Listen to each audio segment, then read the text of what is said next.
সবার প্রথমে বলি বড়দের প্রণাম, ছোটদের ভালোবাসা। নতুন বছরের শুভেচ্ছা সবাইকে। Happy new year. সবাই ভালো আছো তো? আমার ভিডিওতে হ্যালো হাই বাই বলতে খুব লজ্জা লাগে, কারণ আমি জানি না। আসল কথা না বললেই নয়। আমি কোথায় যাচ্ছি আমি নিজেও জানি না, শুধু যাচ্ছি। নতুন বছরে এই প্রথম বাইরে বেরিয়েছি, তাও আবার রাত্রের বেলা।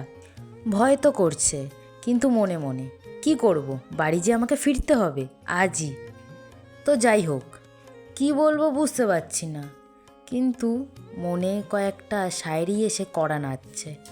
শায়রি বলো বা কবিতা আমি জানি না, কিন্তু আমার কাছে শায়রিই মনে হয়। তো শোনাই তাহলে, শোনো তোমরা। অভিমান আজ আর নেই, অভিযোগ ছিল এক সময়, প্রেম ডায়েরিতে লেখা পুরনো স্মৃতি, ভালোবাসা আছে হয়তো, বন্ধুত্ব থাকা উচিত ছিল। আর এখন অপরিচিত মানুষ আজ হয়তো চেনা ছিল কোনো একদিন। যদি আমার শায়েরি খারাপ লাগে বা ভালো লাগে, দুটোই। যদি ভালো লাগে তাহলে কমেন্টে জানিও, আর যদি খারাপ লাগে সেটাও কমেন্টে জানিয়ে দিও। পথ চলতে চলতে কতই না মানুষের সাথে দেখা হয় আমাদের, সেটা জীবনের পথ হোক বা রাস্তার পথ। জীবন থেকে আমি একটা জিনিস খুব ভালোভাবে শিখেছি, কেউ চলে গেলে জীবন শেষ হয়ে যায় না, বরং জীবন আরও সুন্দর হয়, সেটা বন্ধুত্ব হোক বা ভালোবাসা।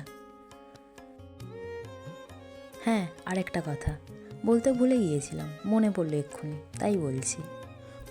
অভিযোগ নয়, অভিজ্ঞতা থেকে বলছি। যে একবার ঠকাতে পারে সে বারবার ঠকাতে পারে, সেটা বন্ধুত্ব হোক বা ভালোবাসা। যে একবার তোমাকে ঠকিয়ে চলে গেছে তার কাছে তুমি কোনো দিন ফিরে যেও না, সে আবার ঠকাতে পারে। কিন্তু এটা লেখা হোক বা কবিতা, এটা বাস্তবে হয়েছে বলেই কিন্তু কেউ লিখেছে। আমি তাই জন্যই বলবো, কখনো যাওয়া উচিত না, হাজার ভালোবাসার পরেও যাওয়া উচিত না। তুমি জানো তুমি ওকে ছেড়ে থাকতে পারবে না, কিন্তু এটা মাথায় রেখো, সে কিন্তু তোমাকে ঠকিয়েছে। সত্যি যদি তোমাকে সে ভালোবাসতো তাহলে তোমাকে কোনো দিন ছেড়ে যেত না, আর যদি ছেড়ে যায় তাহলে সে কখনো তোমাকে ভালোই বাসেনি, এটা আমি মনে করি। জানি না কে কি বলবে। এবার কেউ বলতেই পারে বেটার অপশান পেয়েছি বলে ছেড়ে চলে গিয়েছি, বা পারফেক্ট পেয়েছি তাই ছেড়ে চলে গিয়েছি। শোনো, কেউ পারফেক্ট কেউ বেটার হয় না। এই পৃথিবীতে সবার খুঁত আছে, এমন কোনো মানুষ নেই যে তার খুঁত নেই। যে তোমাকে সত্যি ভালোবাসবে সে এইসব কোনো দিন বলবে না যে তুমি পারফেক্ট মানুষ না আমার জন্য, তুমি বেটার অপশান না আমার জন্য, এসব সে কখনো বলবে না, কখনো না। আমার জীবনেও আমি একবার ভুল করেছি, কোনো এক ভালো মানুষকে আমিও ঠকিয়েছিলাম। ঠকিয়ে যা পেয়েছিলাম তা সম্পদ বা ভালোবাসা না, সেটা ছিল অভিশাপ। আজ তা খুব ভালোভাবে বুঝতে পারছি।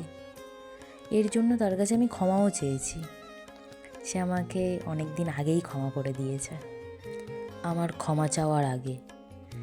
তাহলে সে কতটা আমাকে ভালোবাসতো আজ আমি বুঝলাম।